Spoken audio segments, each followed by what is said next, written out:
Welcome back to the N8N Basics course. I'm Jason Alberti, and in this video, we're going to help you understand workflows and nodes inside of N8N.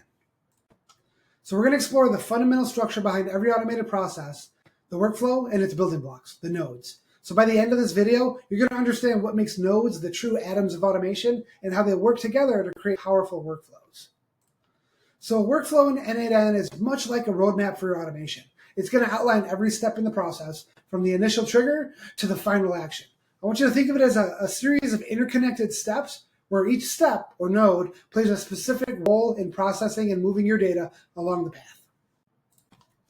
So nodes are going to be the individual building blocks of your workflow. And that's why we call them the atoms of automation.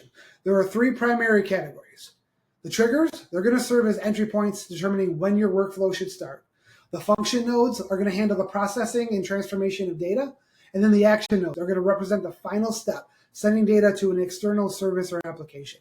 So each of these pieces play a critical role in ensuring that your workflow runs smoothly. Let's see a live demo. I'm going to create a simple workflow right in front of your eyes. All right, we're in N8N now, and we're going to create a workflow. So up here in the top right-hand corner, we're going to create a workflow.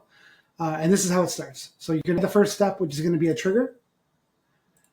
But what we want to do before we set anything up is we want to actually map out exactly what we're going to build. So what I'm going to build out today is going to be a simple workflow that's going to trigger every day at 8 a.m. It's going to use an API, which is basically just a communication to another application and receive data. And we're going to go get the weather every day and then send it via email. So to map this out, I like to use the sticky note feature here. So we're going to click Add Sticky Note. You can make it as big or however size you want. You can change the color if you'd like. And then you're going to double click on it to edit the words. So the double hashtags on the top, that's going to be the heading. So you can put trigger at 8 a.m. every day. If we want to put any kind of notes or anything like that, we can use the double asterisks. I'm just going to leave just the heading for now. And then we can duplicate this for each part that we want to set up. So this is going to be get weather data.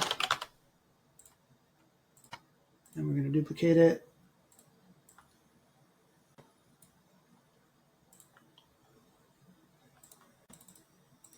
And so this is a very basic workflow, but as you get more complicated, you're going to want to map out every piece of the equation so that you can build the workflow in an easy fashion, right? And some of these will have multiple nodes in them and things like that. But for simplicity's sake, we'll keep it real simple.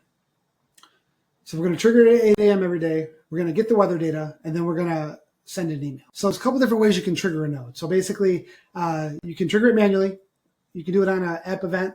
We can do it on a schedule, which is what we're going to do for this one. You can do a webhook call, which is basically going to send information to another application, and then that way it'll retrieve data or send data. You can do it on a form submission. So N8N has like an internal form submission that you can have it pop up, enter some data, and then it'll process the workflow from that.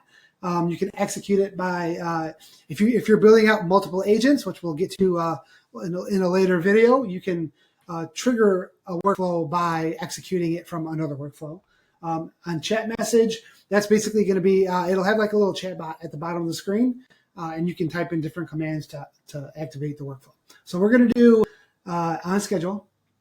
We're going to pick days because we want it to happen daily. You can do it, whatever interval you want.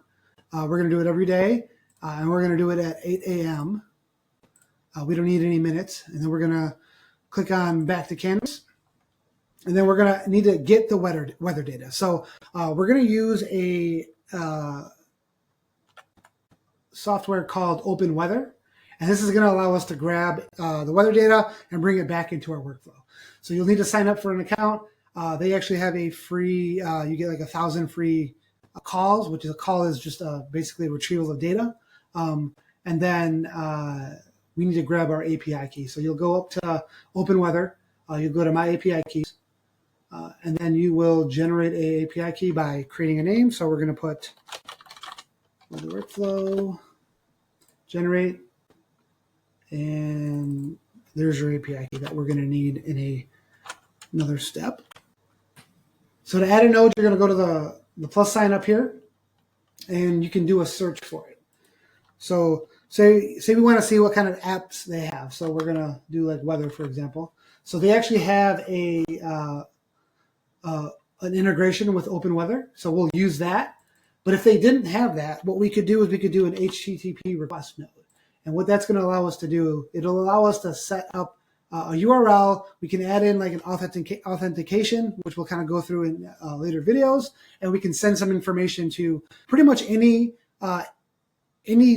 software website out there that allows for APIs to connect to it. And we can retrieve that data that we have an account for or things like that. So we're just going to go ahead and delete that.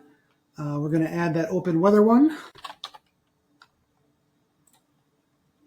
And we want to return the current weather data since we're doing it daily. So we'll have to set up a new credential. So you'll go up to here, create new credential. It's going to ask for that access token, which is what we got from the website. We're going to save it. And then we want the current weather. We're going to pick the format that we want. We can put in our city name. So I'm in Chicago, so I'll put Chicago, Illinois, and the language. And we can test the step just to make sure it's pulling the data.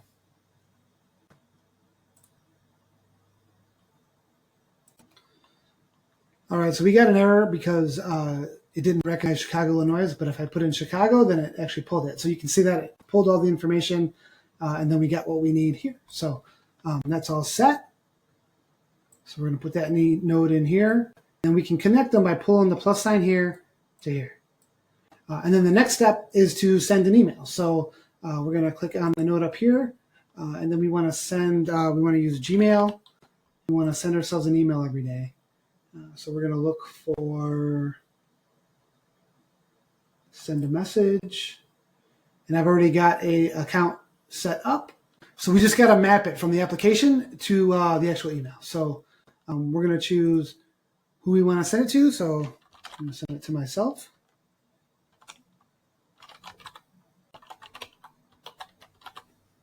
We're going to pick a subject.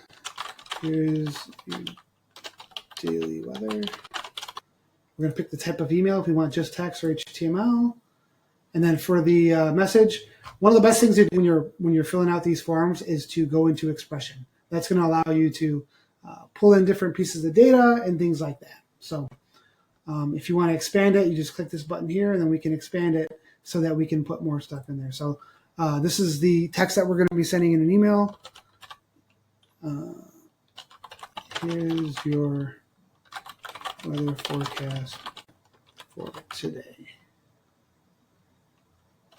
And then if you hit these curly braces and you do now, that's going to put the current date time. And then if you do that format, you can change the format if you want. So if you wanted to do days, month, it'll show you exactly what it looks like. Okay.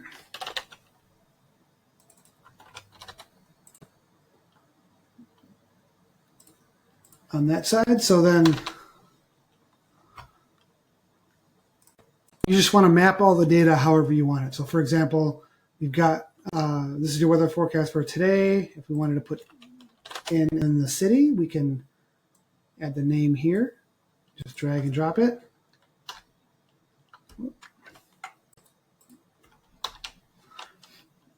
And then say, for example, we want to know, we're looking at the description. So you can put the description here. Temperature is going to be with the main temp.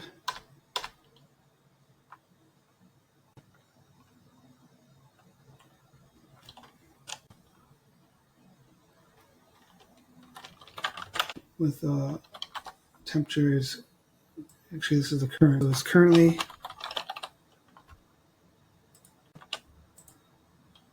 with the low of today, with the low day of, so this temperature minimum and high of the max. And then we can just pull in whatever, if we want to do the wind, if we want to get more specific on it, we can add all this information. So there's that. And that's the workflow.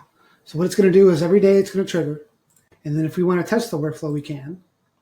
And it's going to execute it. And here's the email. It says, here's your daily weather report. Here's your weather report for today. The date in Chicago, we're looking at scattered clouds. The temperature is currently 67.24 with a low today of 60 and a high of 76. So there's the workflow. Here are some best practices when configuring your nodes. Always assign descriptive names to each node so you remember what each one does. Use the built-in nodes feature like I showed you to document any custom settings or logic. This is going to make troubleshooting easier later on. Experiment with the various output views. So whether it's a table, JSON, or schema, these reviews are going to give you deeper insights into the data as it moves through your work. So take a moment to reflect. How would you name the nodes in your first workflow? Feel free to jot down a few ideas, share your suggestions, and reach out to us in the community. Love to hear your feedback. To summarize, today we learned that workflows are built from individual nodes. So each are going to be performing a unique function from triggering the process to processing the data and then finally executing an action. The simple workflow demo you saw illustrates this flow beautifully. So in our next video, we're going to explore how to handle and transform data within your workflows. Thanks for watching, and I look forward to seeing you in the next session.